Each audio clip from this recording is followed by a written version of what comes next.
All right. Good morning, everyone. Welcome to Concordia University's Force Space. Thanks for joining us for today's event, Sustainability Action Plan 2026 to 2030. We're happy to have the Office of Sustainability here to help us engage with the development of the next university-wide Sustainability Action Plan. But we'd like to begin by acknowledging that Concordia University is located on unceded Indigenous lands in Chichage, Montreal, and we respect the continued connections with the past, the present, and future in our ongoing relationships with Indigenous and other peoples within the Montreal community. Here at Force Space, we work with our university community to help mobilize knowledge. We co-create daily activities examining research questions, projects, action plans, things happening all across the university.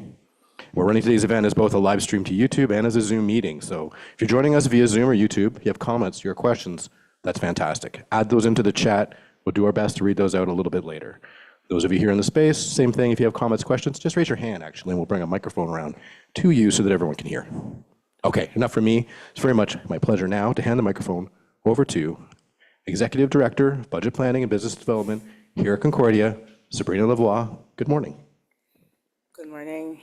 Good morning, everyone. I'm Sabrina Lavoie, actually Associate Vice President, Services and Sustainability. It's all good.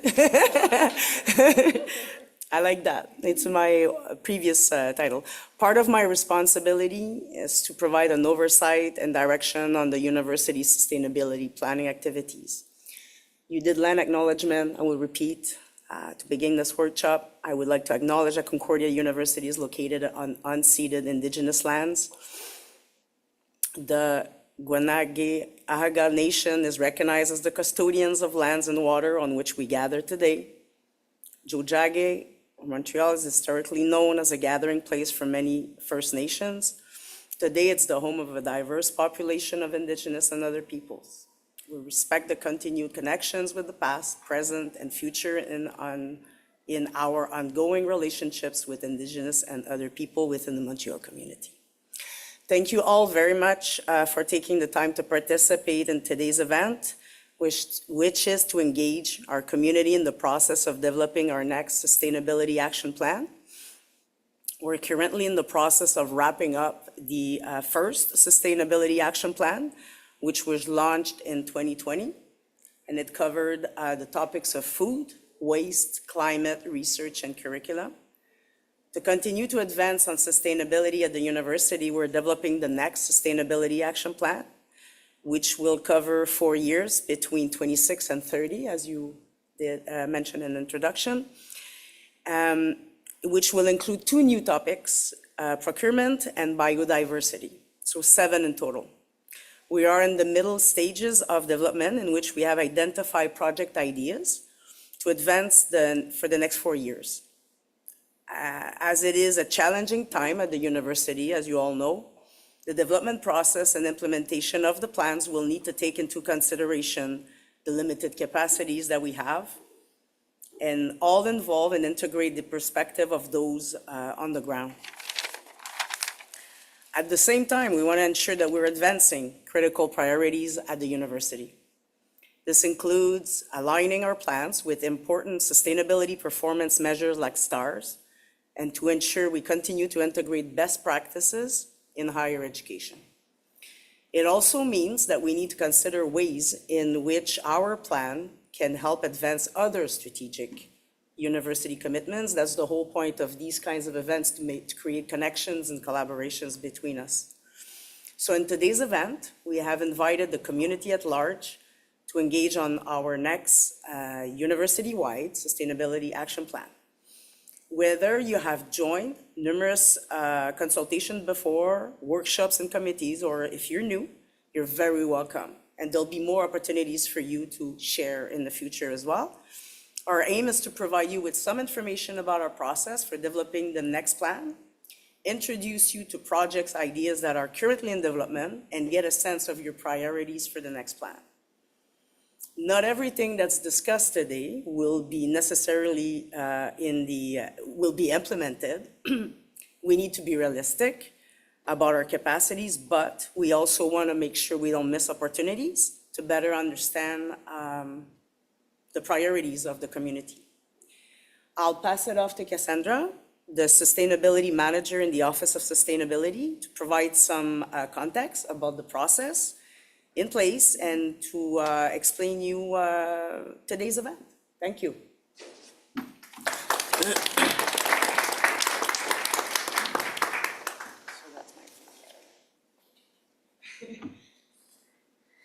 Wonderful. Thank you so much, Sabrina.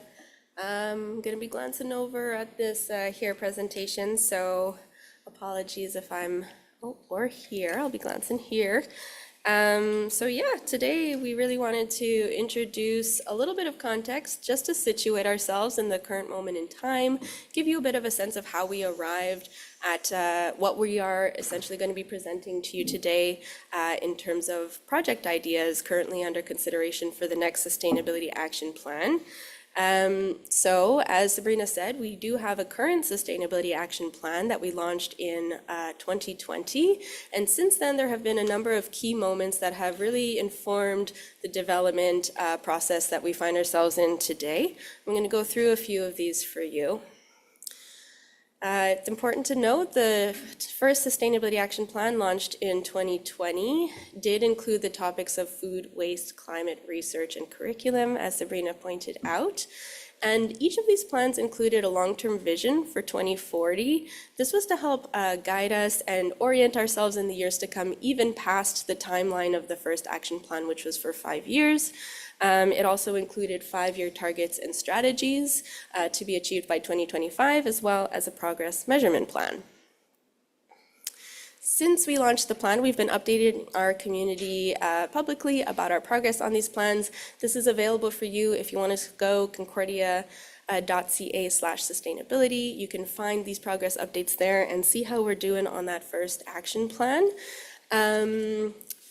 It's important to note, though we intended to finish by December 2025, we hit a couple of snags along the way in implementation of that first plan, COVID being one, brand new budgetary crisis at the university being another, and so we decided to give ourselves that extra semester in order to be able to wrap up key priorities from that first plan.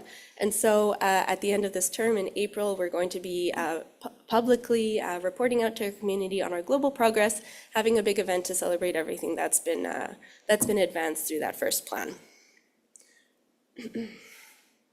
Another really important thing that took place in 2020, President Graham Carr announced Concordia's commitment to help advance the Sustainable Development Goals. So in a sense, we were joining this decade of action in order to advance these SDGs.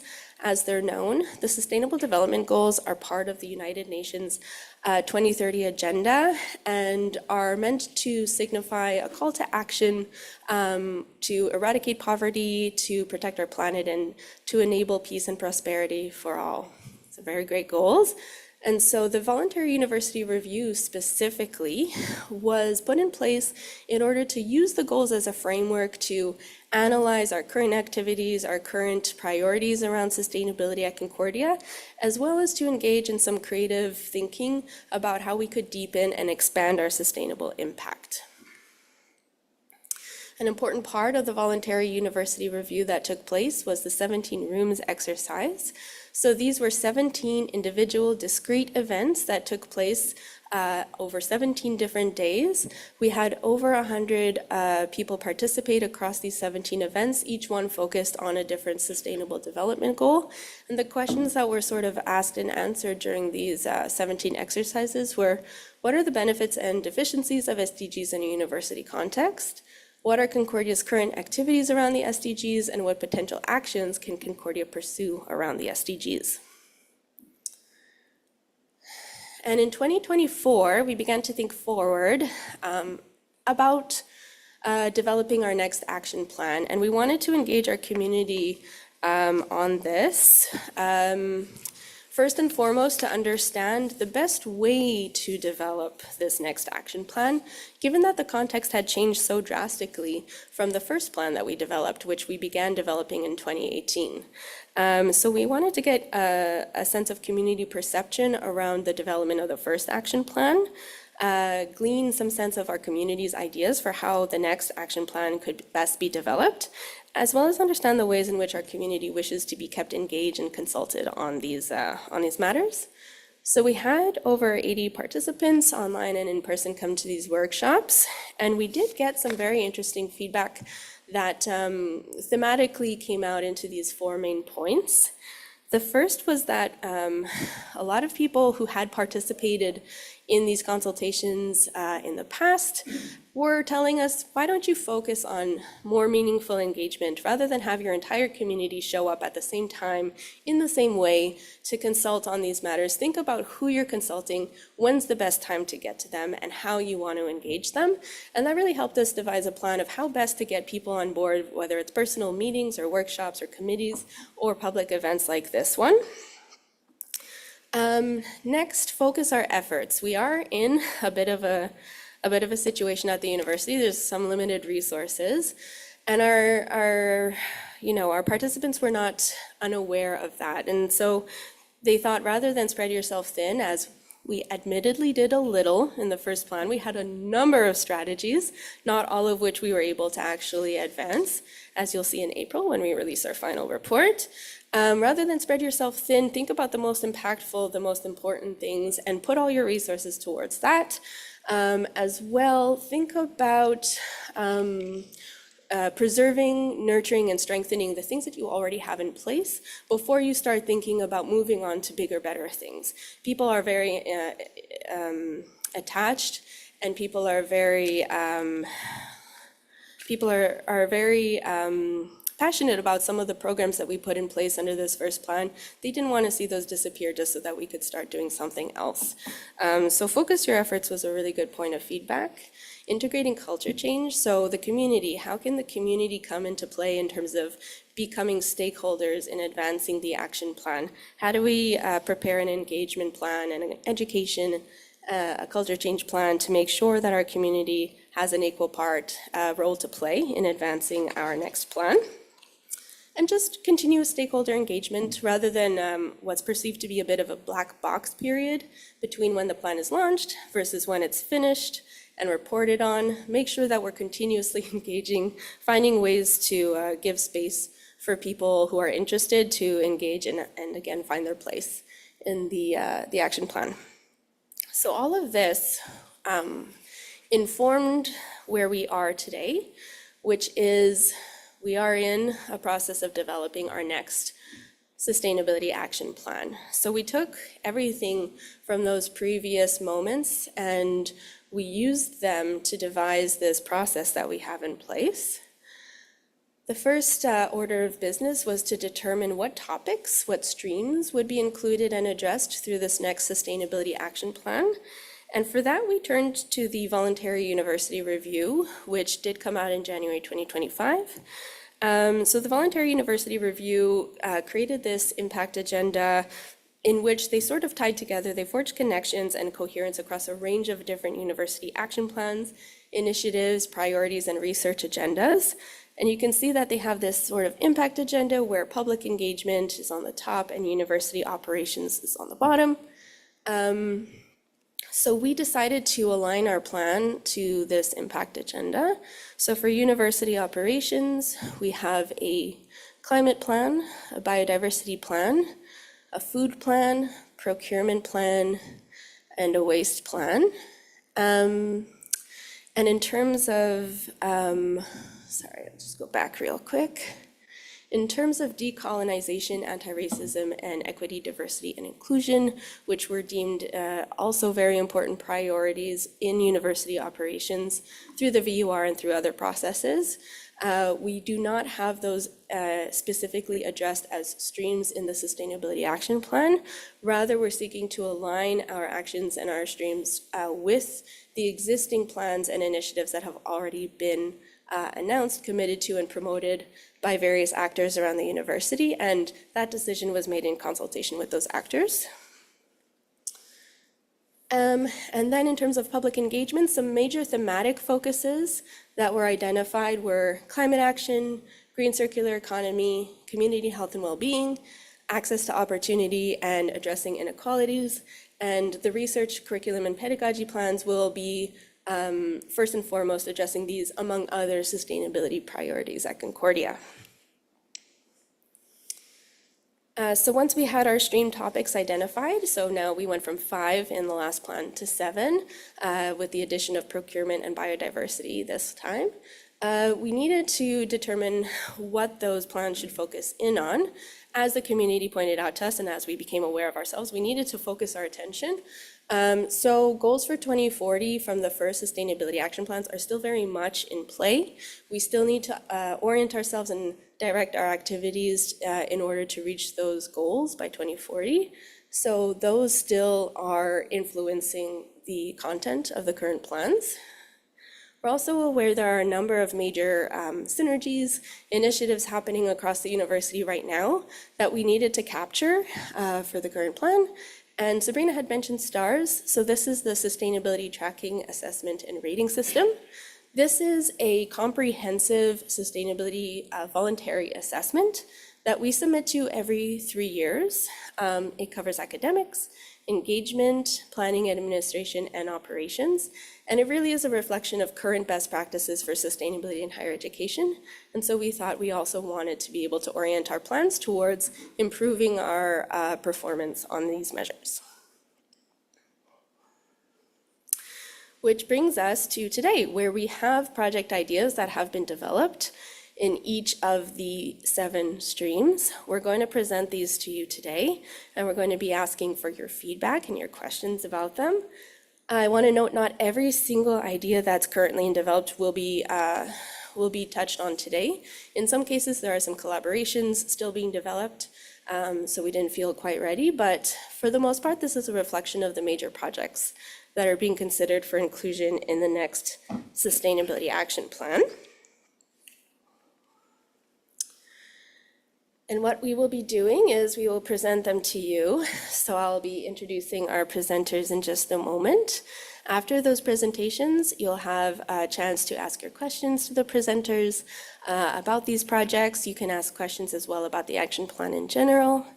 We're going to ask you to do a little bit of an exercise to prioritize these projects in terms of what you consider to be most important and impactful at Concordia. That's going to help us to get a sense, among other things, of if we are in a situation where we can't include every single project in our final plan, we want to include community priorities as one of several factors in consideration on how to determine their inclusion or exclusion. There's also going to be just a moment where I share a QR code at the end. If there's any professors here, faculty members, I see a couple who are interested, who see a project and are like, I want to do something around this project. I have a curriculum, I have a research, I've got a classroom thing in mind for this. We want to just give you the chance to maybe sign up. We're going to follow up with you afterward to see if there's anything that can be developed. And you'll be brought into the Campus Lab program, which was recently launched in order to make connections between Concordia's operations and between profs who have curriculum and research opportunities. And afterwards, if there's any of your presenters that you really want to come speak to, we're going to have an opportunity. You grab some muffins and you can just mix and mingle. So before we get started on presentations, I want to encourage you to take notes. Those of you at home, you've got your computers or your phones. Those of you in person, you've got your phones, and we've got some note paper that's going to be passed around. The presentations are going to go pretty quick. It's going to be like 30 minutes. So we want you to take note maybe of the questions you'd like to ask. We'd also like you to start thinking about which projects you consider the highest priority so that you have that information. It's optional. It's up to you if you want to use it.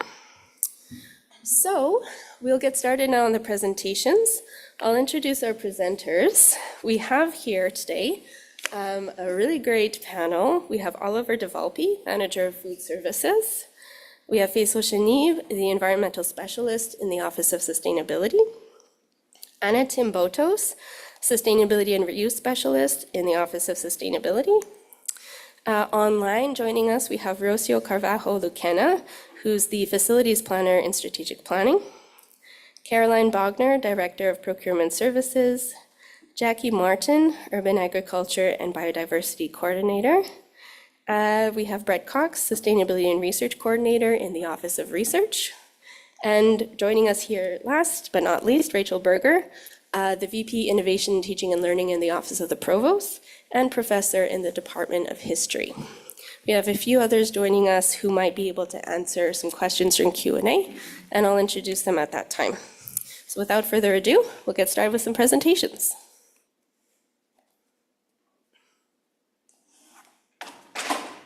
Good start. Uh-oh, the chocolates come out. While we're thinking about fair trade, I'll let you pass those around. Should I be up here? You have the choice to stay seated with the mic or to go to the podium. I didn't even think about it. I'm up here now, so, hello. Yes, Oliver DeValpi. I'm here to talk to you about a few initiatives we have going on in food. The first slide that I saw up there was a bunch of people dressed in a banana costume, so I did want to talk to you about fair trade. Our fair trade commitment, we're really now proud. We're a silver status campus. It's one of only 4 in the country. There are 2 that are gold. And one of our initiatives is to get that status up to gold. What does it mean? Well, there's a few initiatives that come into this that we need to get up to gold. Engagement is a big part of it. So those chocolates going around and those Stinger pop-up events, and when you see us handing out cakes and things like that, that's all about getting a conversation about fair trade going. So we're hoping to continue that. But I have to be honest, all of those engagement activities, when we come into your office, when we're handing out coffee, it's only done through help of the Office of Sustainability, the Ambassador Program, and then we have one part-time student who oversees those ambassadors and helps with these initiatives. So that's part of the project. And then, yes, moving on to gold status would be great. And the final thing on fair trade that we really want to work on, and I guess I'm looking more at the back row, we're looking to collaborate with the academic part of the university on some research, some work on fair trade, about what's going on campus. And I can think about plenty of stuff. We think it is, but is fair trade the best certification for this? Where is, the money going? We've done some impact studies and so on about that. And all of these things are interesting projects to be looking at from an academic point of view, from a university that is a fair trade university and one that is leading across the country for fair trade. And then we can go on to my next slide. And was that quick enough for you? Yeah. So procurement, this is really on the food services side. We've done a lot of work on local procurement and on sustainable seafood. Again, yes, with the fair trade. And I can talk about many of the things that we're doing. We want to continue that work. And where we see the biggest impact is working with some social enterprises, some of them that are given that title through the City of Montreal because they're bringing in underprivileged or anything to work in their companies, in their co-ops, and we'd like to do more work with them. So use them as a supplier. And then we do want to look at, what other people we're using as suppliers. And this talks about, just the local procurement, plant-based, sustainable procurement. And the last part of this is we are doing a lot of gardening on campus, and we would love to either work with local farms, but even grow some of the stuff that we're using on campus in these gardens. A lot of it is being grown on campus, and they're doing great initiatives, handing out the food to people like New Hope with Meals on Wheels and other social enterprises. But why not give a little bit of it to food services? So whether it's herbs and flowers for catering or some of the vegetables can be used on campus. And we do want to continue this partnership with, as I said, local farms or producers, where we engage, we tell them what we're going to need for the year. Maybe even we pay for some of this upfront to help in the production of this, and then we reap the rewards of better local, fresher products. And then we can go on to, and now I'm speaking more on behalf of Sarah Kai, who leads this group at the moment. And so we want to reduce food waste, but it's not food waste. We want to reduce the waste of food on campus, and that's a big one. So at this event, you're going to have some leftover croissants and muffins. What are they going to be? Where are they going to be going afterwards? In our cafes, what happens with that food at the end of the day? And I can tell you, but it's more of a bigger question. And bigger events when we're doing catering, and we're hospitality, so who better to lead on this? Where is that food going? Why isn't it going up to the 7th floor community fridge, the AD landing, and places like that? So we want to look at that and find a way of coordinating the extra food at the end of a day, at the end of a week, and get it to the right places on campus. Food Services has a contract with Tablier des Chefs where food is taken off campus and given to people that are in need. But why not emphasize and prioritize what's going on campus first?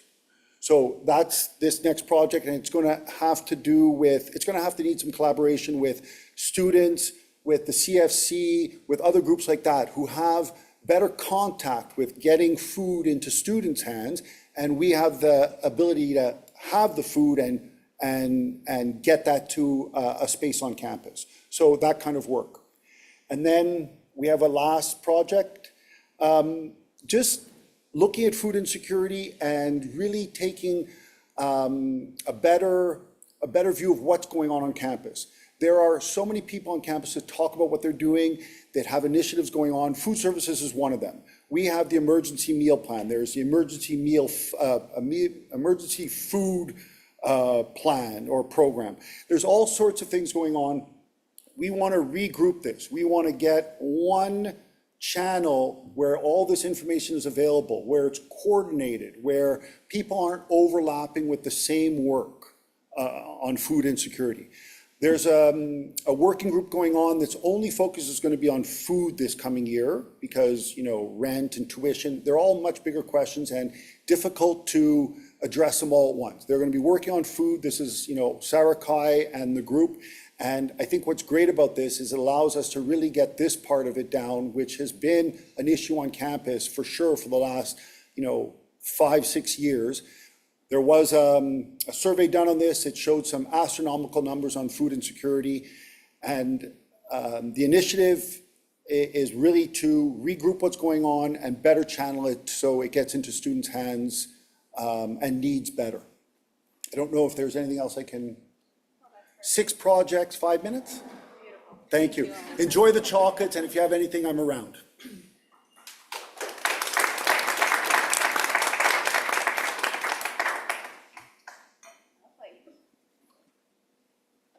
Stay here. I'm just gonna stay here. I got up before you. Yeah, it's okay. Hey, so I'm Faisal.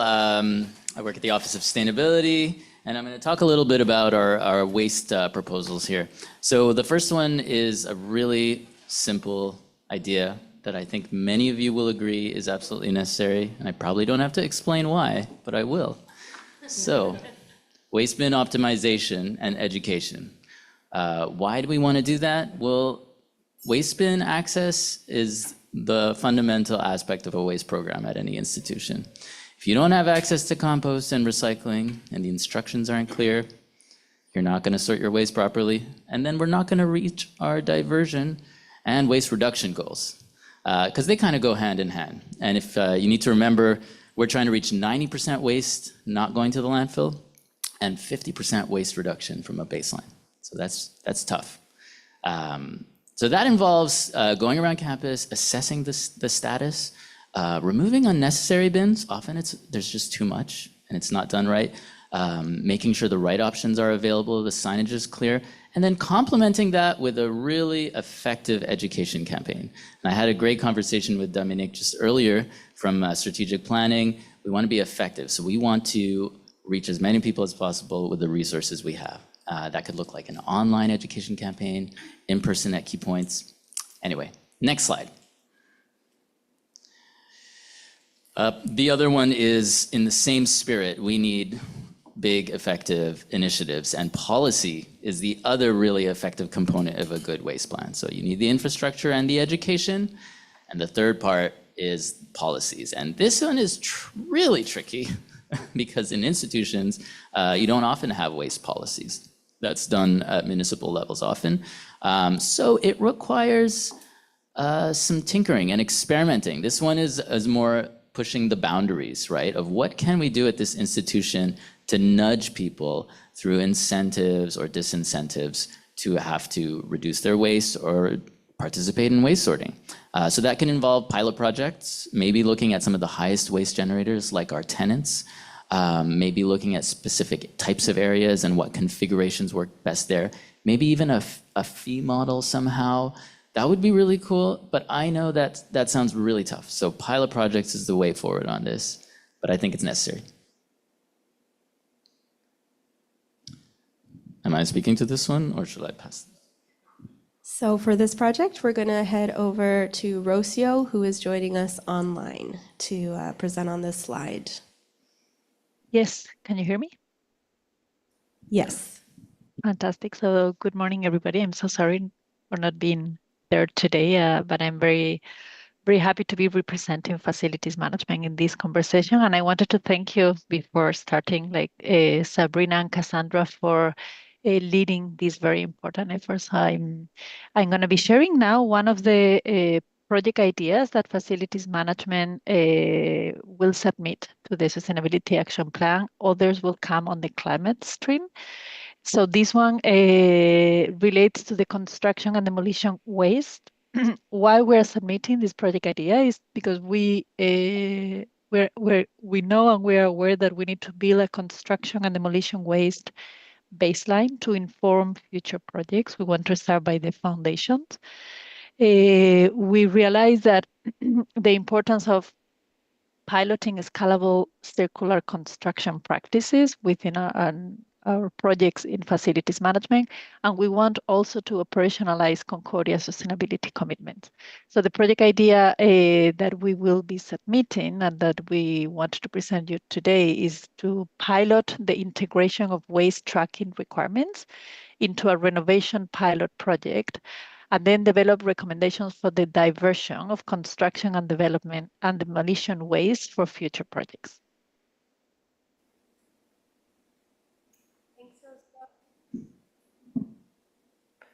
Perfect. Thank you.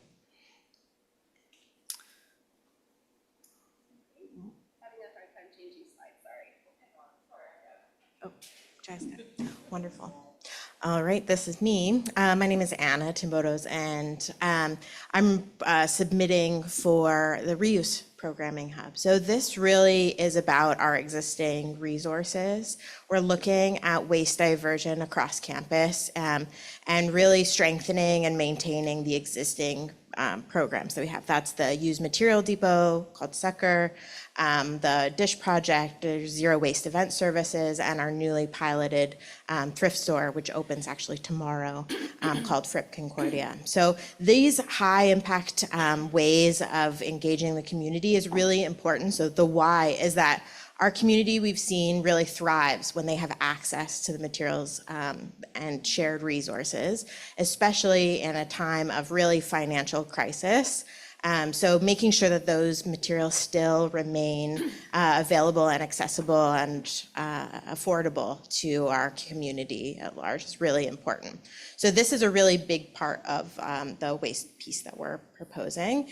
And the new piece that we're proposing is this next slide, which is about sort of the consulting piece, this decentralized reuse and circularity on campus. And I've been doing a lot of this sort of over the last 5-7 years, is consulting with individual departments, areas, different student groups to understand what their waste system looks like, what they need, and need in order to access those materials, and then coming up with creative solutions to solve those problems. So some examples of that are the 2 new satellites of the reuse centers located in Fine Arts, one in the EV building and one in the VA building. Both of those provide local access to materials to the students that are really generating and using a lot of materials. So this is one example. We could also talk about like lab specific waste that, you know, thinking about sharing programs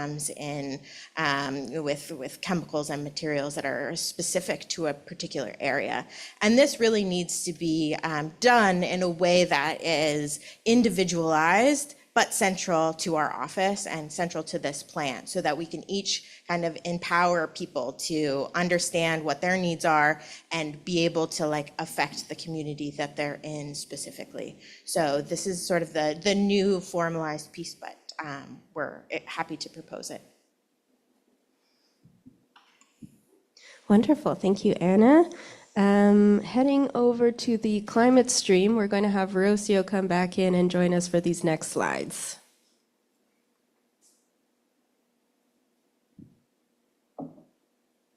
Okay, now let's unmute.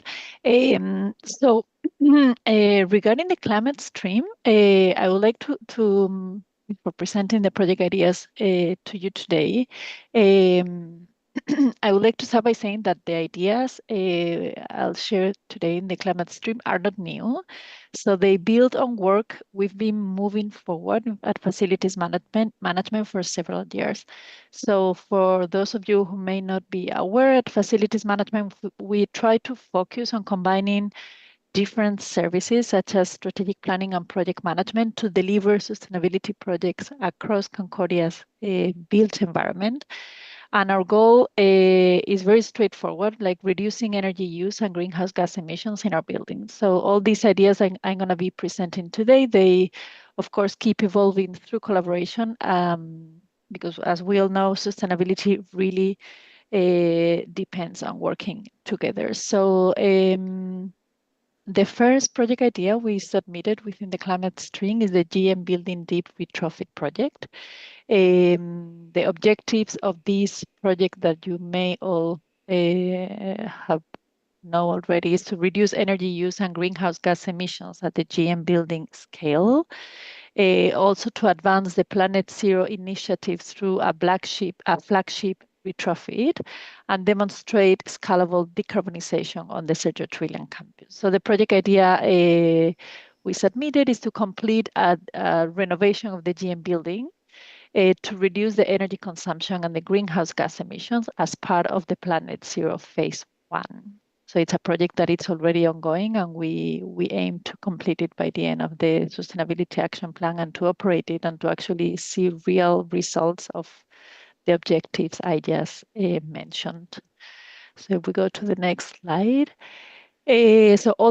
Another project that is related to the Planet Zero initiative as well is the Campus Energy Innovation Assessment. So this project intends to de-risk large-scale decarbonization, which is one of the main climate-related targets of Concordia, decarbonize our campuses. Also to strengthen strategic partnerships. For this project idea, we are collaborating with Énergie and Hydro-Québec, like the two big utility companies in Quebec, and then leverage Concordia as a living lab. So the project idea, again, in partnership with Énergie and Hydro-Québec, will be to assess options for integrating renewable energy sources into Loyola's existing district energy network, supporting campus decarbonization while advancing training and research through a living lab approach. So the next slide, and then within the under the energy efficiency umbrella, we are submitting 3 different project ideas. The 3 of them, they build upon 3 objectives that explain why we are submitting this idea. The first is to build a robust data foundation for energy efficiency. The second is to systematically reduce energy use, cost, and emissions in all our projects and in all our buildings. And finally, enable continuous scalable energy management in both campuses. So the project ideas we submitted were, first of all, expand the metering network across all Concordia-owned buildings to acquire data necessary to support performance benchmarking and analytics. This is based on the idea that you cannot reduce what you cannot measure, and it's an effort that we've already started within facilities management, installing metering, but we intend to expand and ideally complete it by the end of this next Sustainability Action Plan. Then the second project idea is to continue to implement a cloud-based integrated energy management system to fully monitor and optimize energy use across campus. And this project idea builds upon the previous one. And then finally, to improve performance in our most energy inefficient spaces through targeted energy efficiency projects. So these 3 project ideas, they are all interrelated, and we intend to advance them as much as possible within the next sustainability action plan with very specific targets and goals. Then regarding campus-wide buildings decarbonization. So here I'm going to explain to you 2 project ideas. So the 2 of them are based on the 3 main objectives or reasons why we're submitting this idea. The first one being strengthening transparency and accountability on operational emissions. Also, we intend to provide a robust evidence base for decision making. And finally, to chart a clear coordinated pathway to deep decarbonization. So the first project idea is to publish an annual operational greenhouse gas emissions by building for all Concordia-owned properties in alignment with the best reporting practices. Today, we publish annual operation greenhouse gas emissions through the government of Quebec, but it's not by building, it's more like overall. So we will like to have like more granular information, and also to develop a campus-wide roadmap to decarbonize Concordia-owned buildings. Right now, we are really targeting operational carbon, so just scope 1 and 2 by 2040. And then this idea builds on Planet Zero Phase 2 that I presented to you on Loyola campus, and all the previous feasibility studies that facilities management have completed in the previous years. And the project will assess technical, economic, and regulatory pathways for both Loyola and Sergio Trillian campuses. Then, like another category that we intend to address is the electric vehicle charging infrastructure.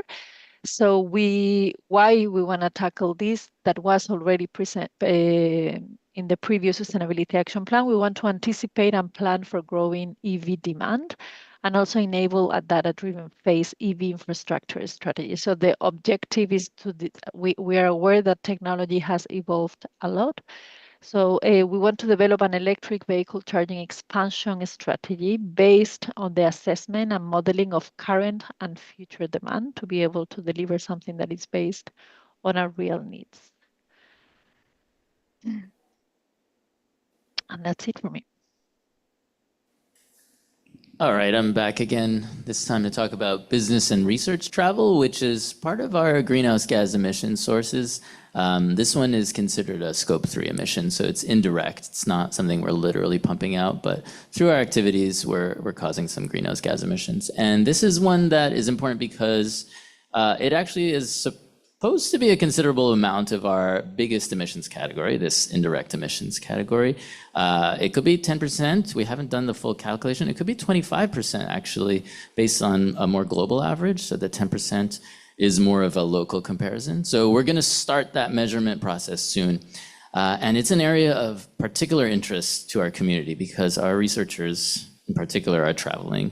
And that's something they can control, right? Sometimes. And they want to see what we can do in terms of leading the way, setting the example, traveling in the right way when possible, a better way with less emissions and less often if possible. So that involves working on the measurement part, but in particular on the nudging people, right? Like, so how do you at a departmental level or more university-wide set up incentives and ways to discourage higher emissions? That's basically it. Next. So we should have done these slides in a different order. Fourth space team, I apologize. We're going to get Rocio back. This is our mistake. It's okay. I think it's a lot. So this slide relates to the climate adaptation and resilience strategy, which is like another effort apart from the decarbonization, energy efficiency, or energy consumption reduction that I presented before. So it's, I'm going to start with the project idea. We intend to complete a campus-wide climate resilience assessment and develop a strategy to integrate climate adaptation solutions into our buildings and operations. This is something that will be done, but most of Quebec universities in the coming years. We're all working on the same kind of assessment. So we would like to, the reasons behind this project idea are to build a clear understanding of campus climate risk, to strengthen institutional preparedness and risk management for extreme weather events that will be coming, and finally integrate climate resilience into long-term campus planning and operations. Thank you, Rocio. Thank you. So we'll go over now to Caroline Bogner for procurement. Thank you, Cassandra. Thank you. So good morning, everyone, and thank you very much for participating in this session. So my name is Caroline Bogner. I'm the Senior Director of Procurement Services here at the university, and we're very excited to participate in this new Sustainability Action Plan within Procurement Services and to focus on our procurement. So for us within procurement, we work within a very complex legal framework. So we always have to consider that in any initiatives that we implement. And we're very fortunate now that the Quebec government is very supportive of sustainability and of local Quebec procurements, and they're in fact encouraging them strongly. So that helps us a great deal because this has now become part of the legal framework, which is actually called the LCOP. For anybody who's interested, Loi sur les contrats des organismes publics, that's the law that we have to work within. So what we'd like to do is to, and what we're actually doing already as much as we can, but we'd like to grow this a lot more, is to include one or more sustainability criteria, requirements. There are different ways of doing this, environmental, social, economic, broad spectrum in our public calls for tenders and in actually all of our procurement contracts. And we also track and post to government all procurement contracts over 25,000. And with those contracts, we do include whether these are sustainable procurements or whether we have included any sustainability criteria within them. So it's actually being made available to the government for review as well. So it's actually a very good synergy that we have now within our procurements in the current environment. Next slide. And then the second project, so it's sustainability in our procurements, sustainability criteria, sustainability requirements. This one is really focusing on increasing local Quebec procurements. So we want to support our local vendors within Quebec. And where it's possible for us, again, because of this complex legal framework, is under what we call the public tendering threshold, where we have to make everything available publicly. And we have to work within our trade treaties. So we're more confined, but under the public tendering threshold, that's where we have more opportunities to really engage local Quebec vendors. Again, it's being supported through our legal framework, which is wonderful. And so we want to continue to focus and grow awarding contracts to Quebec vendors. And what we'd like to add on top of that within the university, because it's something that we have heard from the university community is very important, is to also focus on Indigenous vendors and social impact vendors in our procurements. And of course, what we'd like to do is we have these wonderful initiatives. We want to communicate them out to the university community. This is what we're doing here, and we like to do it in other communication opportunities. We'd like to communicate also in a written way and create guidelines to clarify the processes. How can the university community become engaged? Because whenever you have procurements, we run the process, but this is where it has to come from the departments that would like to procure something, that needs something, that all begins. Will you be requesting sustainability criteria? Do you want to procure something that is sustainable? So that's why it's so important to get the message out in this initiative out to the university community, especially those that are procuring something for the university. So you come to us with your requirements for something sustainable. And so we will be communicating more on this. We'll be creating and developing guidelines regarding sustainability and Quebec procurements and how everybody can become involved, how everybody can contribute to this strategy. And that's pretty much it. So great initiatives coming.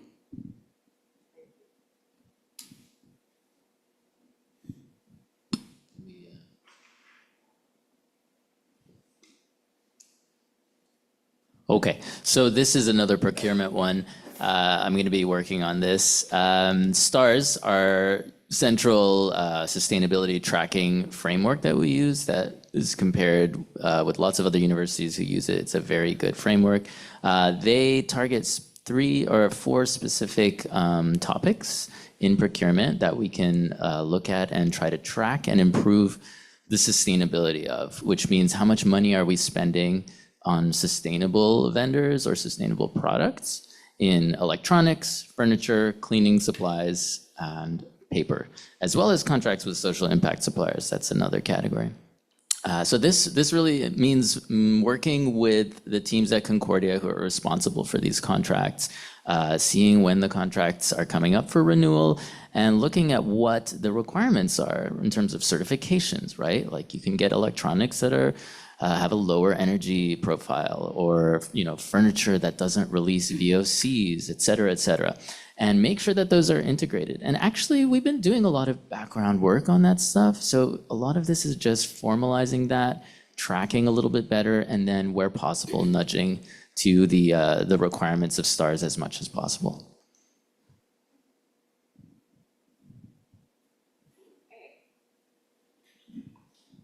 Is this one working? Yeah? Okay, great. So I'm really happy to present. This is the first time biodiversity has been included in the Sustainability Action Plan. It's been a part of our sustainability policy since the beginning, and it's come through as a clear community priority in recent consultations for the Campus Master Plan and the VUR, like Cassandra talked about at the beginning.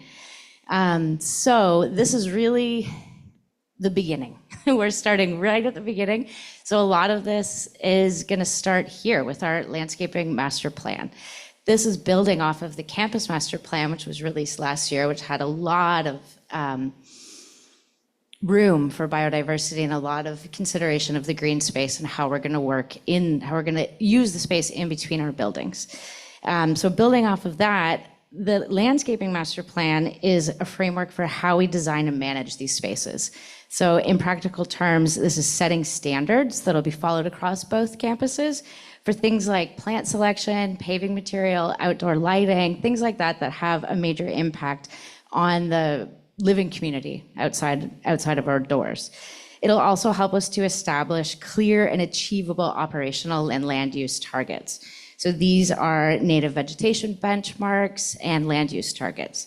Once we have these in place, then we can ensure that our landscapes are always acting in the best interest of supporting ecosystem services and biodiversity. And importantly, once we set these goals and targets, then we have accountability. Once we know what we have and where we're going, we can measure it and we can track our progress and make sure that we're consistently moving towards it. So following directly out of this is the ecological landscaping plan. So if the landscaping master plan sets the visions and standards, and so I called it the wrong thing, the grounds management plan. The ecological grounds management plan is really the operational layer. So this is where we take the ambitions and we put them into practice. What we're going to look at here is like our day-to-day decisions that have really outsized impact on the quality of the habitat. This is things like how our mowing practices, our de-icing, the horticultural practices that we use impact the environment. And with these, really importantly, is that we're also going to have an educational component. I think we've probably all seen around the city of Montreal, like differential mowing strategies. Some people love them. They see this, they see kind of like a wild looking meadow and they think it's great. And other people get straight on the phone and call 311 and complain. So we're gonna do an education piece around this because there is a lot of change happening in the way landscapes are managed, and we wanna be leading in terms of both doing it and educating the community about it. The next is kind of our showpiece. We've done quite a bit of greening recently, and we'd like to elevate it even further. So with this, we'd like to create a campus arboretum. This would be a living, learning landscape that would take existing mini forests and like denser green areas and elevate them into intentional spaces for education, recreation, and research. On the ground, what this would look like is like, imagine like walking trails with interpretive signage and different interactive elements that like draw people in so that you both learn about the local ecology, but also just facilitate everyday contact with nature for people in our community. It's massively important for our mental health and for the environment. Academically, the goal with this is that it would service as like a campus lab. This would be spaces where students can practice field survey techniques without having to leave campus, and as a stable research site for ecology researchers. And additionally, the Arboretum model, through programs like Adopt a Tree or memberships, could give us an opportunity for a new funding stream to help support not only the Arboretum, but other types of biodiversity supporting initiatives on campus. And now something that is not new. We have had gardens at Concordia for a long time, and I think Concordia is a leader in urban agriculture and food systems advocacy. So here we're just trying to build on that legacy to continue to improve. The first initiative is looking at the existing student-run gardens. These are already in spaces that have been designated for long-term use for urban agriculture. But it's full. The areas are already full. So what we want to do now is like make sure that we have like a clear, transparent process for how different groups of students or community members gain access to operate a garden in this space and then continue to have access. So we'll do this in consultation with the community to make sure that our goals for environmental sustainability and like access are all being met. The second initiative is exploratory right now, but what we want to do is look at the campus to see if there's unused space that can be temporarily made into community gardens. Think of the Montreal examples of like small plots for individuals in lands that are generally held for development in the future. The goal here is just see if we can find spaces for that and if there's a desire for people to use these. What we'd like to do is expand the access to gardening, but we still need to maintain the flexibility for campus planning in the future. And finally, for monitoring, the idea with this is whenever you're doing something like this, there has to be a monitoring piece. Since a big crisis right now is the biodiversity crisis, and the understanding of it like commonly isn't very high right now. I still think we're kind of like, think back to the 1990s, if you can, about when we were starting to understand the climate crisis and the level of general understanding people had. That's kind of where we're at for biodiversity. So here, the goal is that I'm not going to just write reports on this. We'll engage the community to come out and interact in these spaces and help us through citizen science projects. We'll engage with undergraduate classes to use their coursework to provide data, and for researchers, graduate researchers, and our faculty, to everybody participate and help us provide data on what is the biodiversity on campus. What do we have? What do we need? What are we missing?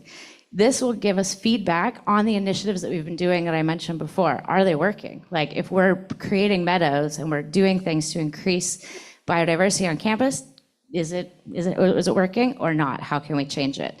So the result is that it's not just a reporting exercise, but it's a shared learning process for the community that should build ecological literacy to keep these projects going into the future. And hopefully, taken all together, we're trying to like link the people with the land and the knowledge so that we're both increasing campus biodiversity as well as an understanding so that we can keep this going into the future. Thanks.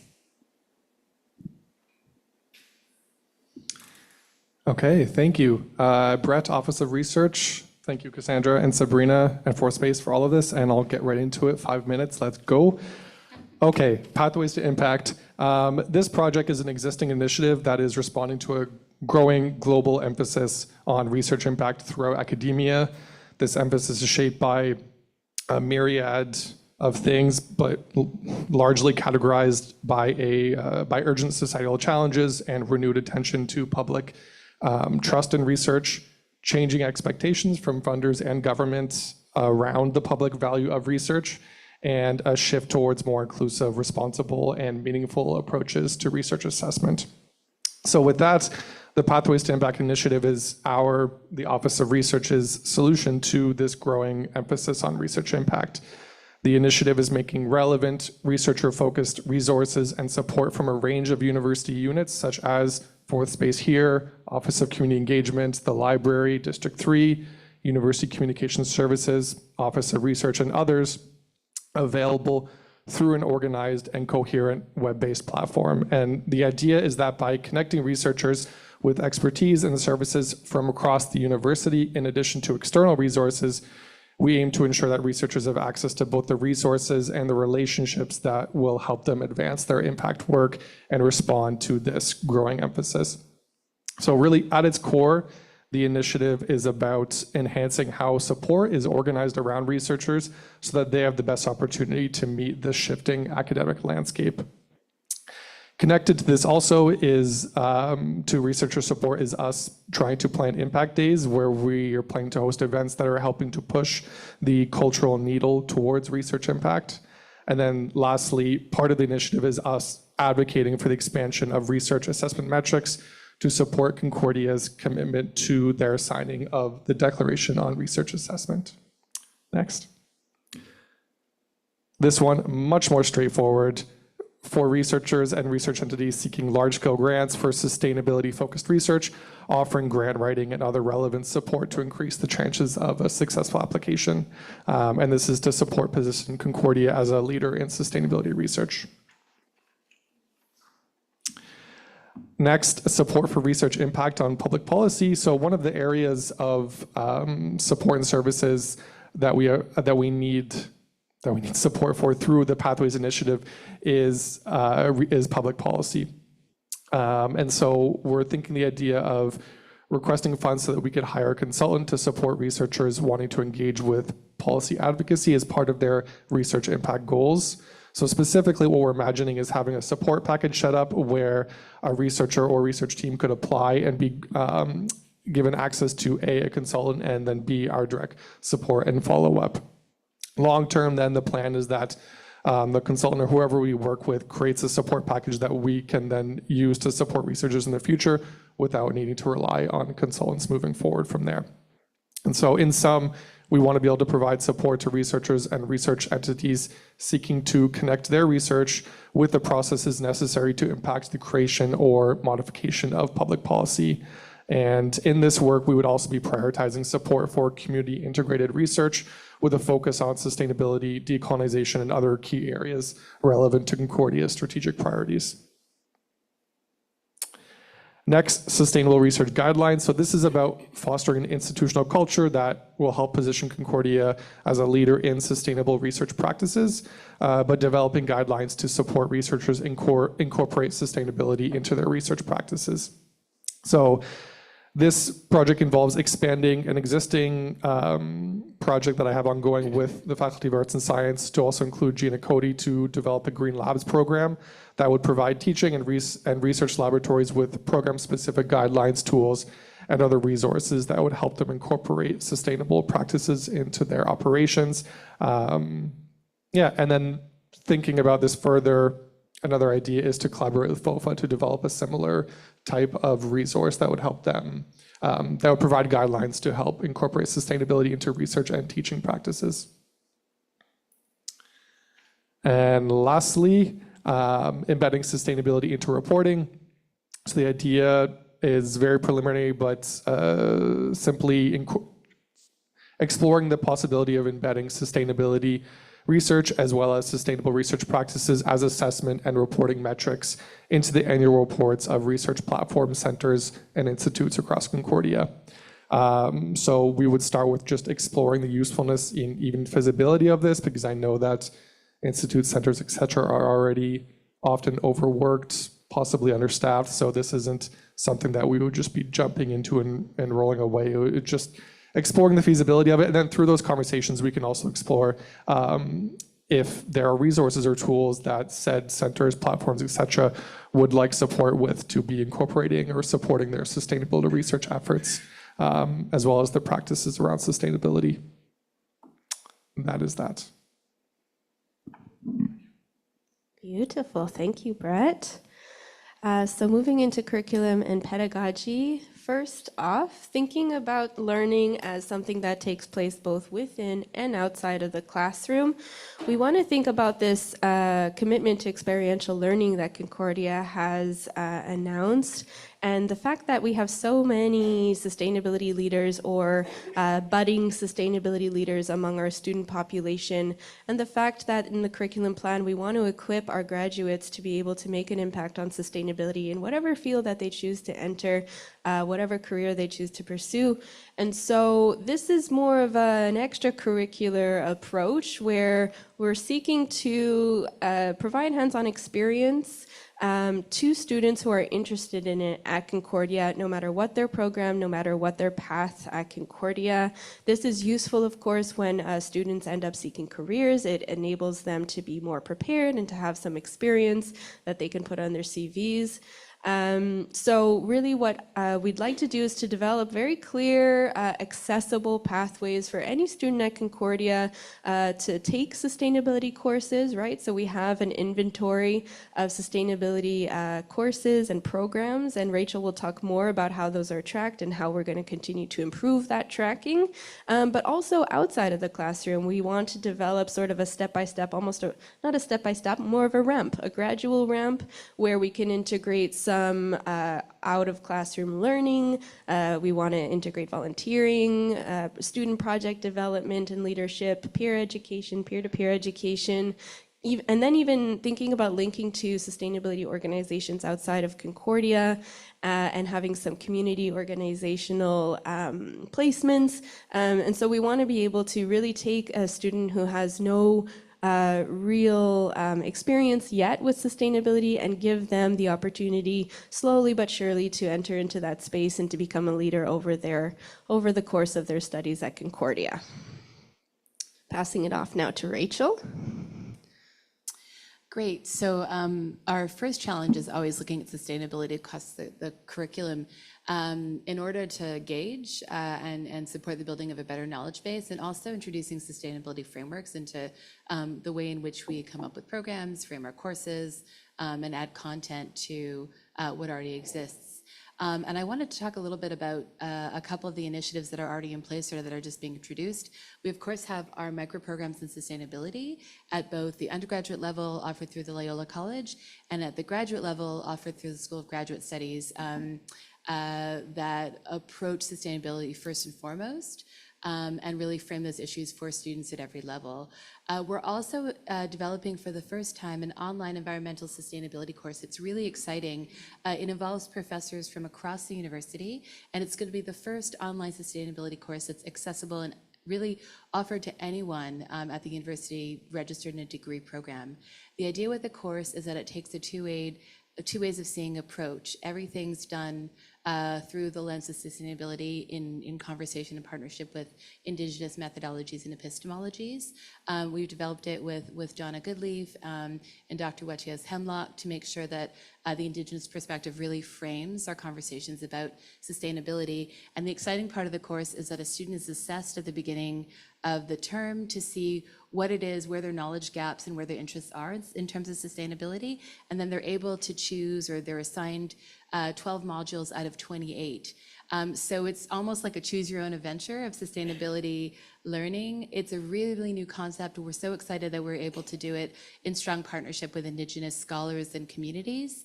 And it's just gonna blow sort of the door wide open on how we think about sustainability education at the university. And of course, we always turn to the Loyola College for diversity and sustainability as a leader in thinking about how to, incorporate sustainability into the curriculum, and we turn to the way in which they frame their programs, and we follow their leadership in thinking about curricular development. Next slide. Okay. We're also in a new moment, and this really does relate to how we're encountering the budget from a curricular perspective. So we're looking at ways to connect academic rigor and curricular content with who our students are. And we're asking questions about, what does a mature student need? What does a student coming back to school for the first time in years need? What does a part-time student need? And so we're in this moment where we're really turning to a data-driven approach to think about how to build programs that are themselves sustainable in terms of their longitudinal viability and the way in which they respond to the demands of community. And so I really feel like there's a role for a sustainability approach at many levels with this project. In particular, we're interested in looking at data-driven market assessments of skills for careers in sustainability and putting that at the forefront of how we work with departments to come up with new programming and courses for sustainability. So rather than it sort of adding it as a nice to have and thinking about skills that might translate, we're really thinking about putting careers associated with sustainability at the forefront of how we build new programs. We're also interested in orienting new short offerings around sustainability themes. And, given everything that we've talked about today, it would be great to see a microprogram on food security. It would be great to see a microprogram on biodiversity. And the idea with short offerings is that they're accessible to the public and folks who don't want to register in a 90 credit or 120 credit undergraduate or a full graduate program. And so the idea is that we really figure out what folks in our community need in terms of upskilling and training and deepening their knowledge of sustainability and building curricular experiences and short degree experiences that people can access in new ways. And we really hope this will bring a different kind of audience into the university. We're thinking a lot about who's not at the table. And I think that, putting sustainability at the center of that question can really make a powerful impact about how we choose to move forward. Yeah, the other thing that we're really interested in doing is doing an assessment of how we track and plan for sustainability. So we have the STARS measure that's really the gold standard in how we do the tracking. But there are other things that we're tracking across the university in this moment, and I think we can do a better job of really measuring sustainability content at every level, especially around planning. So rather than just charting, what's offered in a course and making a list on that basis and submitting that to STARS, which is really the gold standard in how we've done it, really looking at how programs consider sustainability from the moment of sort of the inception of the conversation about what's being offered. So we're committed to working with the Office of Sustainability and in deepening the practice of tracking, not only to report to the STARS measure, but really to enhance the way in which we program, the way in which we design programs, and what we offer. So yeah, it's a moment for an update. And because we're involved in all these other conversations around how we should plan curriculum, how we're going to teach in the future, AI hasn't come up yet today, but it certainly is in the teaching and learning sphere, and it's certainly coming up as an environmental issue, right? So these are the sorts of things that we're trying to put into the foundation of how we think about teaching and learning. Thanks. Wonderful. Thank you so much to our panelists, our presenters. Thank you all to you as well for your attention. We're going to exit the presentation now and turn to a Q&A. This is your opportunity, those of you in person and online. If you have any questions about the plan, about any of the projects that have just been presented, we are here to answer them. So we have our ForSpace crew who will be looking out for questions online, and in person here who will be bringing you a microphone if you have a question. So for those of you here in the space, you can just raise your hand and we'll get a microphone to you. For those of you online, feel free to type your question into the chat, or you can raise your virtual hand and we will call on you and unmute you at that time. I see a couple in the room here. We had one on the couch and one seated. Hi, so my name is Emma Desploy. I'm a faculty member in biology. I first of all want to thank everybody for all the great presentations, a lot of wonderful ideas. I have a million ideas I'd like to continue talking about, but I think the one I'd like to bring up here has to do with curriculum, because that is, our core mission as a university. And you talked about providing opportunities for students who are interested in sustainability, and that's important. But I think we also need to think about all the students for whom this is maybe not on their radar, And given the amount of disinformation there is out there, I think it's doing them a disservice if we don't make it clear to them, the basic science that the climate and biodiversity crises are real. They will impact you no matter where you go professionally, and you need to be thinking about this, no matter what your field of study. And so I'm not sure how to do that, but some kind of basic education about the facts ought to be part of everybody's degree, because it's things they need to know about the world they're going into. I'm like, yeah. I'm going to answer first. Thank you so much. I completely agree. I would love to work with you on building strategic, trying to build around that at every level. I think it's something that can be introduced into a lot of courses that exist. But, there's a focus across the university on science communication and science information studies. And it would be really great to do some direct programming that's really about countering disinformation. We're encountering it in so many spheres, environmental primarily, but around other issues as well. And I would love to work with you as a partner in doing that. Thank you. Thank you so much. We have someone over there. Good morning to all. I am a student. I'm an MDes student in particular. So I wanted to applaud you for even coming up with these fabulous ideas. And of course, whenever we're thinking about things, we need to come up with fabulous ideas. The intention is really to solve a problem. It doesn't necessarily mean that we will come up with a final solution, but at least we can address it, so I applaud you on that. So, as a first-year MDes student, one of the major issues, and this is coming from a mature student in particular, so I don't know if you can hear the passion is starting to reek out a bit. So one of the issues that I have incurred in reference to the sustainability issue is, being that I'm in the MDes department, so the faculty is fine arts and computation arts. One of the major problems is that the fine arts department and computation arts do not share facilities. We have a major problem with the technicians, and to be fair, they're overworked, there are few, and there's only one in particular for the fine arts department to aid the entire body of students as well as faculty. So that's off the bat. Now we come to the design, the computation arts, where you have multidisciplinary designers who come into the program thinking, because we are under the Faculty of Fine Arts, we will be able to have access to these wonderful resources. So all this to say is we do not have those resources, and that is one of my major fights this particular week with, I'll refrain from saying how and who, but it is one of the major issues here. So on the front of sustainability, you talk about, because I'm getting older and I need my glasses. You talked about, the first presentation was about fair trade. So I think that the program is fabulous, but why not do a convergence program and incorporating packaging, recyclable, all types of sustainable, biodiverse packaging. How do we use food waste into the packaging, into product design?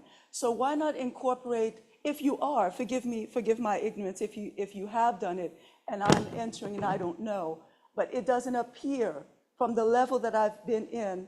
I have seen it, there have been no presentations about it. We don't know what the plan is unless you go out and you do the research. So if we can actually combine those ideas that you bring to the table, to the departments, to the students, say, hey, I have this problem, I have this issue. Here are the students here at the GM, the EV, the VA building, what do you propose? And we would be able to give you the answers freely. And we would be able to give you the problems and say, hey, why don't we incorporate design fairs, incorporate the Molson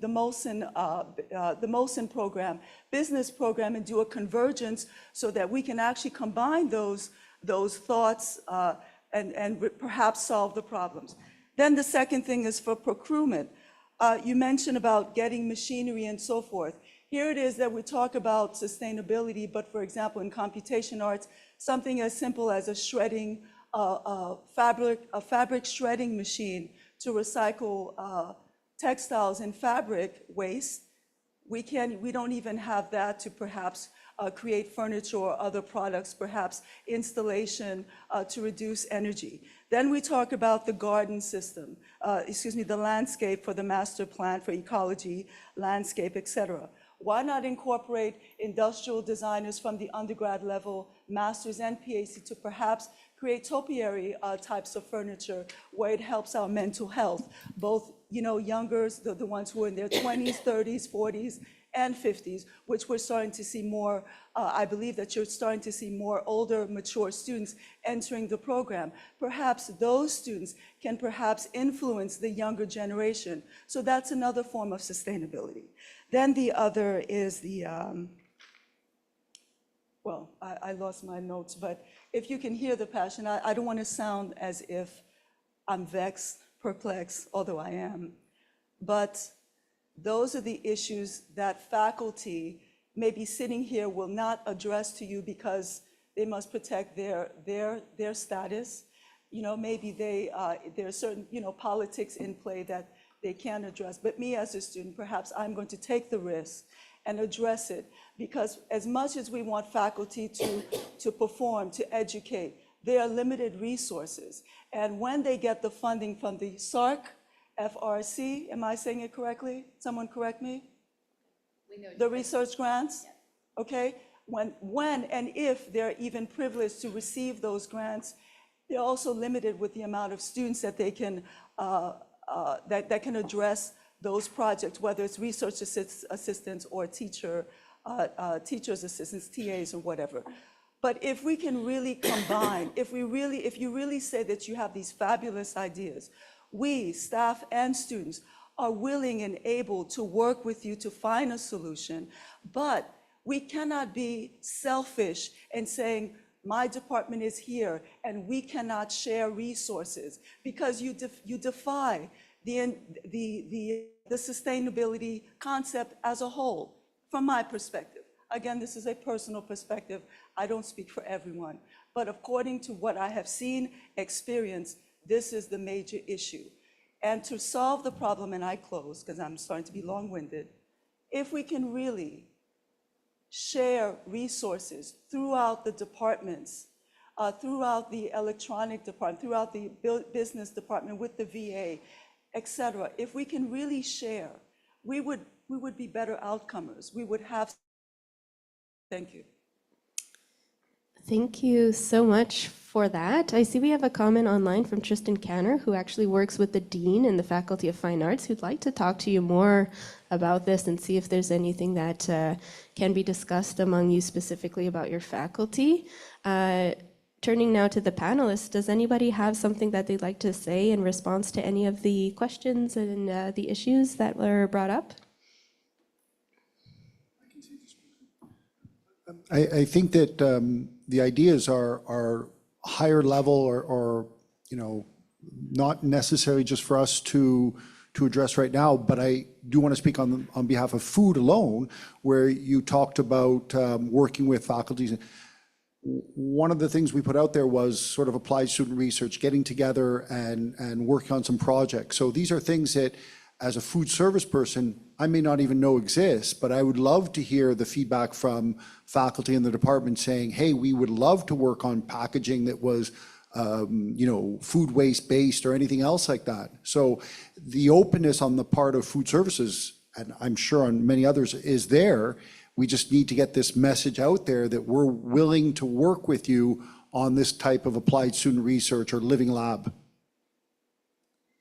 Yeah, and on that note, I would add that, so we talked a little bit about the campus lab. We are going to continue to seek out faculty members who would like to incorporate our campus operations, our sustainability, our environment, our community into their teaching, their learning, their research, as well as accompanying these project ideas will be an engagement plan on how we do reach out to and engage our community on these and other sustainability priorities at Concordia. The engagement plan is not yet formulated. It is going to depend to some extent on the project ideas we discussed today, because we want to interact and we want to get the synergies among those different projects to really inform a plan that'll help us hit as many points as we can. But absolutely, there's going to be many opportunities and many programs aimed at meeting you where you are and engaging you in your sustainability priorities to help advance them at Concordia as well. Any other panelists had items they wanted to answer? Okay, handing to Faisal. Yeah, I'll make it real quick, but I do appreciate pretty much all of the suggestions and observations you made. There's so many different ways we can improve, right? And I guess what I'm going to speak to, there's two things. One, the sharing between departments. There has been sort of the buddings of an inter-faculty collaboration from the facilities managers getting together, and they're starting to talk about the furniture they have, for example, and the equipment they have sitting in storage, and saying, how can we work together to share this stuff, right? Before we go from we have it in our storage room to we need to throw it away, to maybe you need it, right? Or maybe these student groups need it, right? So that's the beginnings of it. But what you're talking about seems to be like really broadly about, do people know about what we're doing here at Concordia on sustainability, right? Like there's so many ways, and the answer will be on the net, no, they do not know. Even though we make a lot of effort to get out there, we put on these great events, we have signage, a lot of opportunities, it seems like you're either in the dark or you're in the know.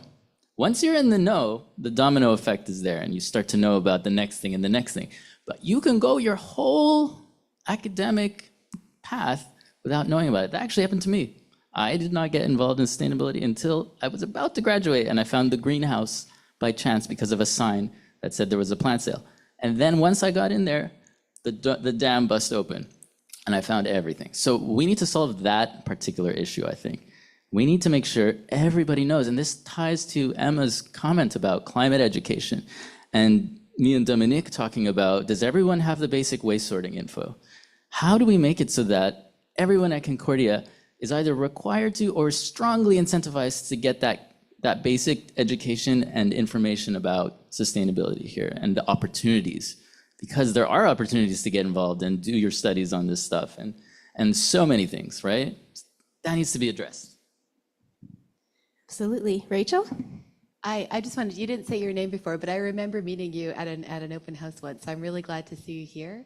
And I'm really glad that you shared your comment. And I just want to validate that we hear your frustration and we hear your passion for the need for new systems. And I think, universities are siloed.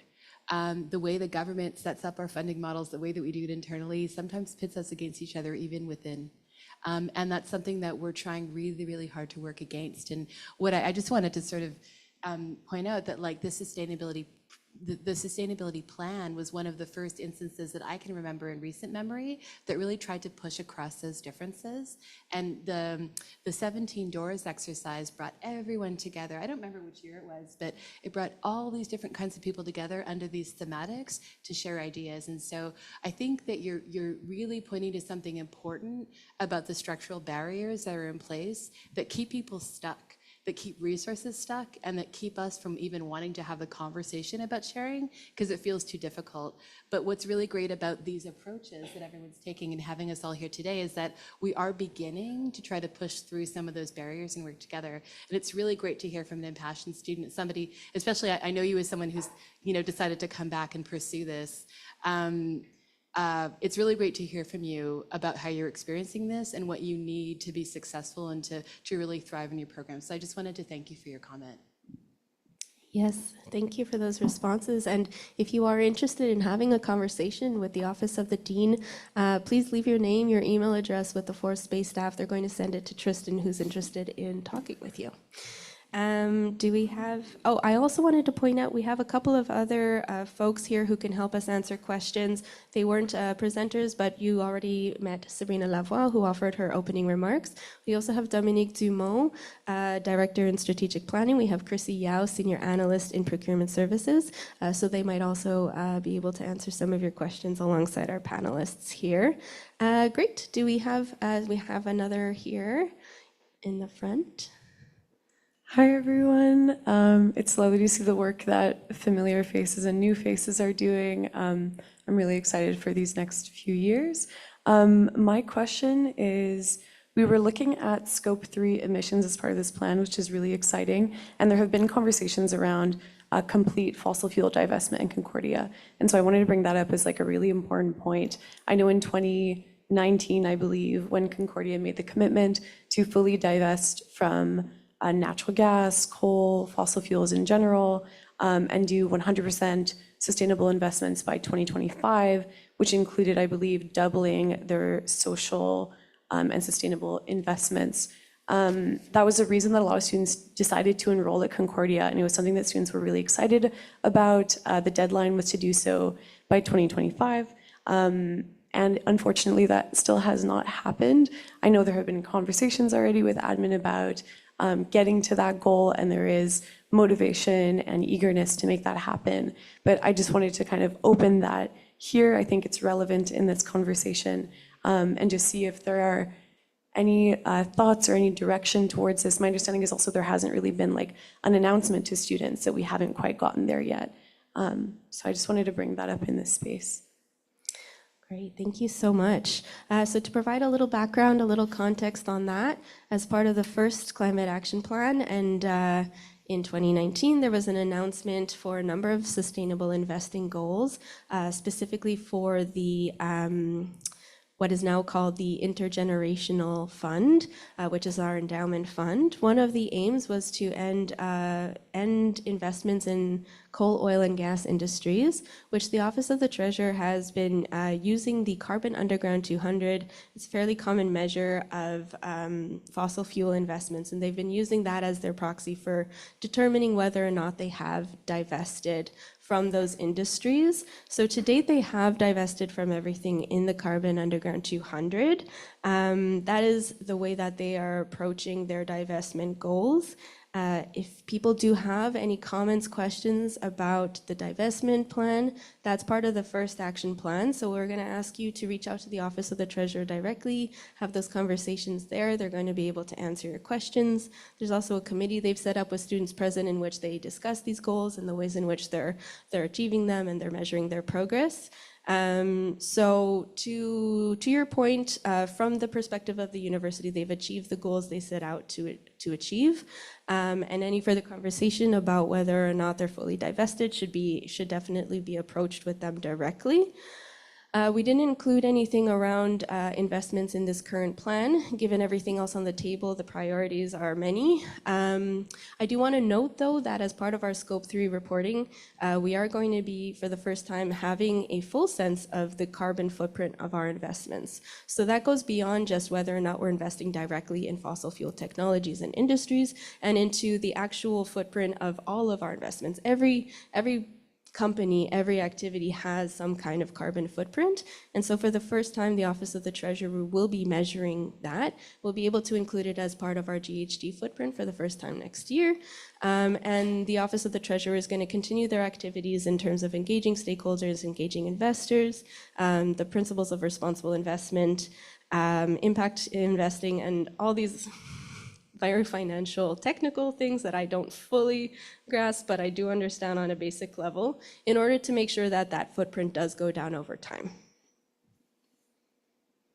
Thank you, Mia. Any other questions online, in person? I see a few back here.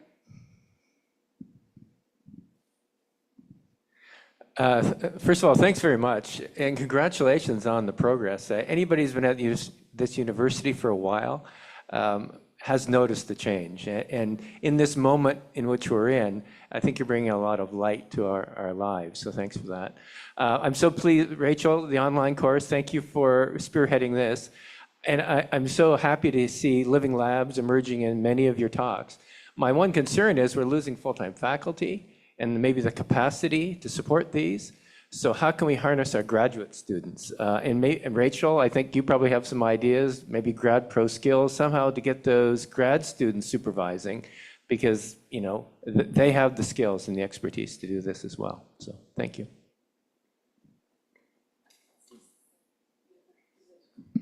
Yeah, I mean, we all have these concerns, right? And then, this is really to come back to the other point, right? We're in this really difficult moment. We're losing, there's a VRP program. We're losing capacity at every level, and yet we know that the need for sustainability education and for sustainability plan is like more urgent than ever before. So I think it's kind of a question that we're asking across the board now, right? As we think about how our capacity is changing. I always love expanding grad pro skills, but I think also Cassandra's idea to really expand the co-curricular piece of sustainability education is the way that we're going to move at every level, right? Not only for grad students, but for everyone. Yeah. I would just say that here, many of the projects presented were very explicit about the ways in which they're going to engage students, but I want to stress that we are developing a plan to engage as many people as possible on as many of these projects as possible, and on sustainability in general at Concordia. Part of that will be formalized through these projects and they'll be announced. Part of it will happen over the years as we hone our implementation and we,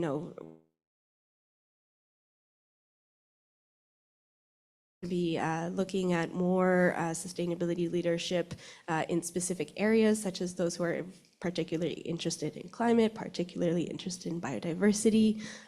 So yeah, I would just say there's a lot here today that doesn't look like it has an engagement component, but that certainly will. And whether that happens through the formal curriculum or through our other mechanisms, our other departments at the university, we're going to try to make it an all-in effort to use the resources we do have to make sure that we reach as many people as we can. I think we have time for, yes, please.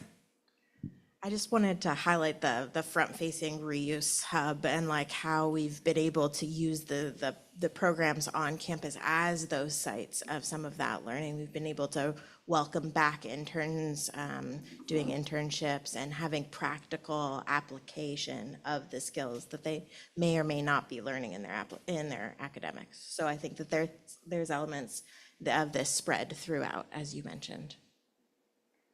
I think we had another question back here. Great. I think this will be the last one, and then we're going to ask you to do a little exercise with us. Thank you. I just wanted to echo the point that the professor made. As a student, it is also very important that from the student's perspective, if it's not shoved down your throat, you're never going to learn about it. And I'm just being honest. But something I wanted to ask is, I know we do have a lot of ideas across a lot of different themes, and maybe we'll boil down to some of the more important ones. But on theme of the limited resources that we have, what's the criteria for what project gets selected to be done and what doesn't? Especially from a financial perspective, is there any capital allocation criteria, not to use fancy words, but that as well as considering the impact that those projects have in terms of stretching our dollar? I don't know who can answer the best. What a wonderful question. And it leads us directly into what we'll be doing next as well. Thank you. Yeah, absolutely. So we're not 100% sure yet. So we do have, so Concordia does have and is protecting for the moment an envelope that is dedicated to the Sustainability Action Plan. Will continue over the 4 years of the action plan. At the moment, these project leads in developing their project ideas are coming up with their budgets. And we have, mid-February, everything's going to come in. We're going to get a real sense at that moment what the resource implications are of these projects.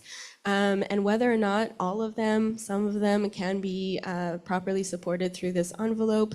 We're also asking people, of course, to determine what are the other opportunities here? Do you have someone already able to take this work on? Are there really interesting grants that we could help you apply to? We're trying to create like a full financing plan for the entire 4 years. But to your point, if we don't have enough funds to properly support every single one of these projects, we are going to be establishing a framework, I think kind of like the one you're thinking about maybe. We're going to be considering different factors. Project impact will certainly be one.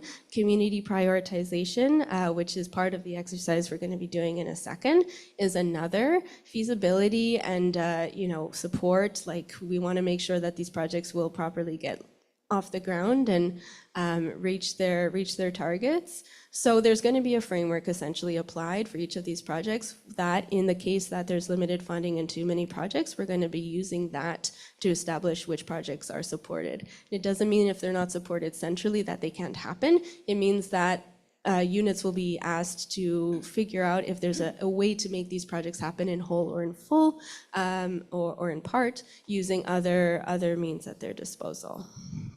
So I think I'm going to take that opportunity now to turn to a Mentimeter that we have prepared for you. We are also going to be doing this, so we don't know how many are online, but we're not going to be using just you today as the community priority measure. There's too few of you. We're also going to be launching this as an online form that we're going to try to spread far and wide for anyone at Concordia who wants to weigh in on the priorities for them, for the action plan. But we're starting with you, we're piloting with you. So we're going to ask you to actually use your devices at home or in person here to go to menti.com and to enter this code. And once you do, you're going to be able to enter this Mentimeter. We're going to ask you to select the projects that you heard about today that are, in your opinion, the most important and impactful to implement at Concordia over the next 4 years. I see there's already a couple of folks entering. You're going to be able to select 2 for the food plan. So please go ahead and cast your votes. For those of you in the space, panelists want to vote. I don't see why not. Go ahead. Please do. For those of you in the space, you'll see there's a QR code up on the screen. You can also use that from your device to go directly to the Mentimeter. So I see we still have folks actually joining in all the time, and we're still missing a few to vote on this food plan. So go ahead and select the 2 that you consider the most important and impactful.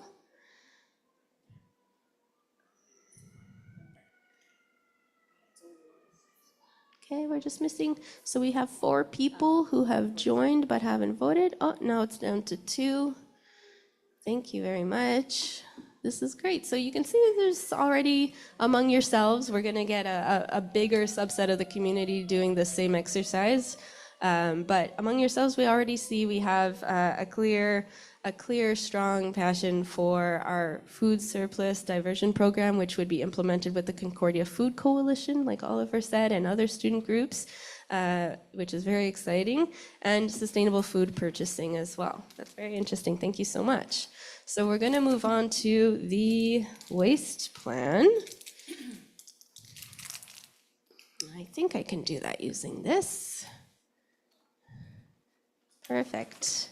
Apologies for any stragglers if you didn't get your chance. I think you can still. So, looking at the projects that were presented as part of the waste plan, if you took your notes or if you have a good memory, you can, just select the 2 that you consider most impactful, most important for us to prioritize. It's jumping all around. Waste is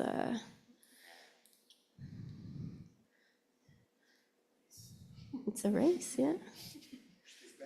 This is good news for Faisal that the policies seem popular because, some people don't like when we impose policies. It's good to know that already in our community there's people in favor of that.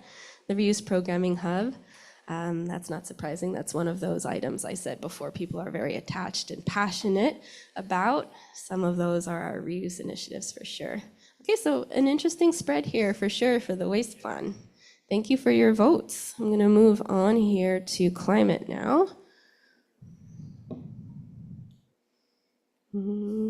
I don't think this is going to work. I think, for space folks got it. Now here we have more, and you got presented a lot of things in the climate plan.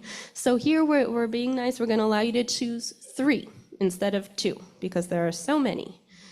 So go ahead and select the top 3 priorities for you, those projects you consider most impactful, most important to implement at Concordia over the next 4 years.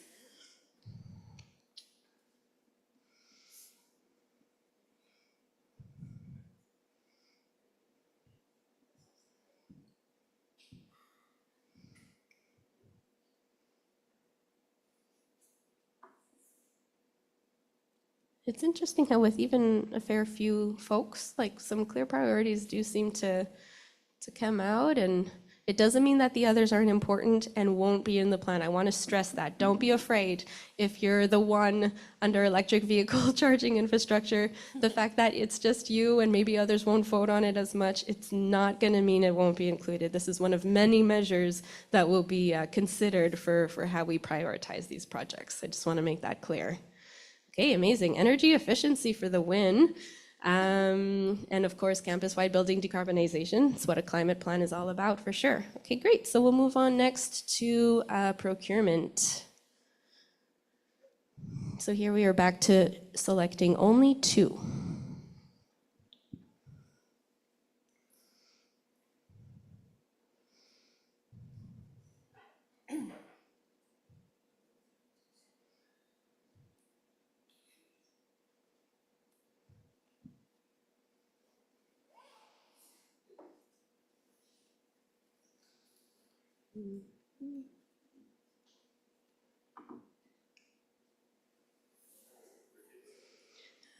Wonderful. So some increased local procurement, a definite priority community. As Caroline said, that also includes consideration of other local actors such as our Indigenous communities, our social impact enterprises.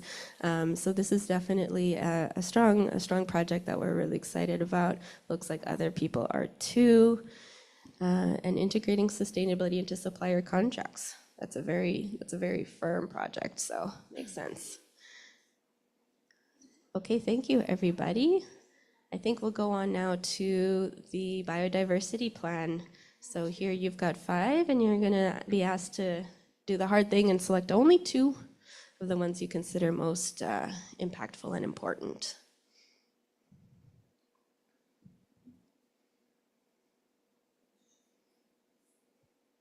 Looks like this is a tough one.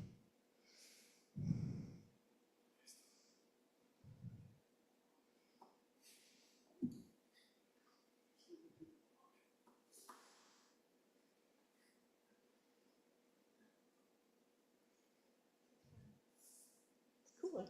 Yeah. It's exciting for our project leads who have been working hard on this to kind of see our community engaging in this way. I see our little panelists have twinkles in their eyes. Yeah, this is great. Thank you. We'll give those stragglers one more second. Those 4 people who haven't gotten in there yet. All right, doesn't look like they're coming in. We're going to move on now to the research plan. So here as well, we're asking you to select your top 2 priorities in terms of the projects that were presented by Brett for research. And as a reminder, Pathways to Impact is really a multifaceted program. Just because Pathways to Impact people might not. It's a multifaceted program aimed at helping researchers integrate sustainability, among other things, into their research through a variety of support measures. Okay.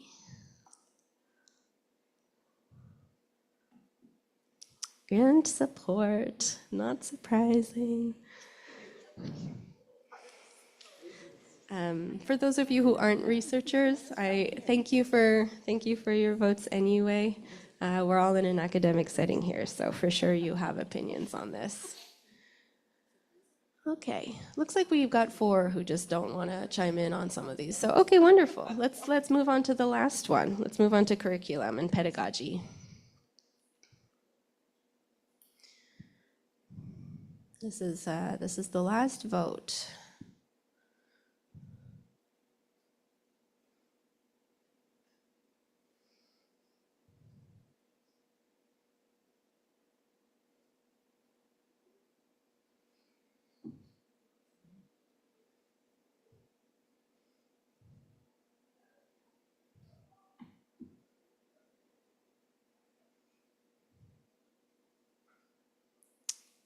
Beautiful.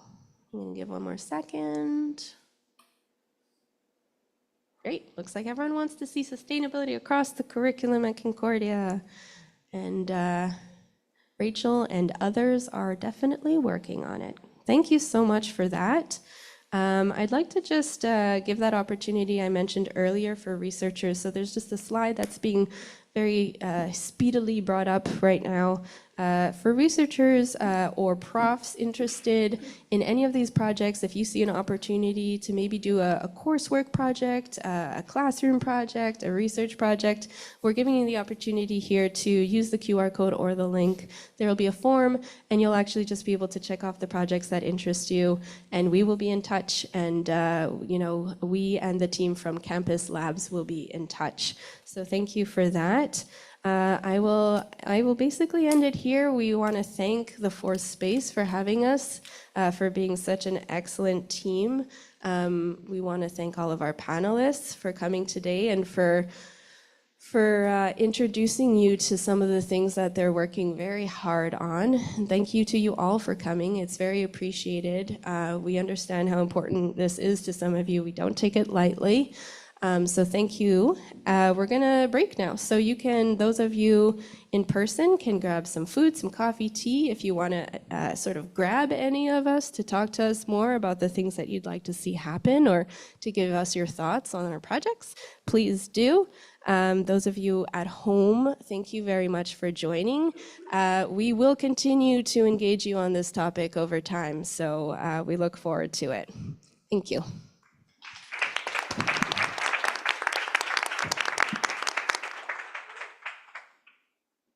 Thanks, Cassandra, and also thanks for everyone for bringing their questions and comments. We're going to be closing up the Zoom and the live stream now, but just a reminder, this remains available on our YouTube channel. You can revisit it, you can share it, and have a wonderful afternoon. Thanks, everyone.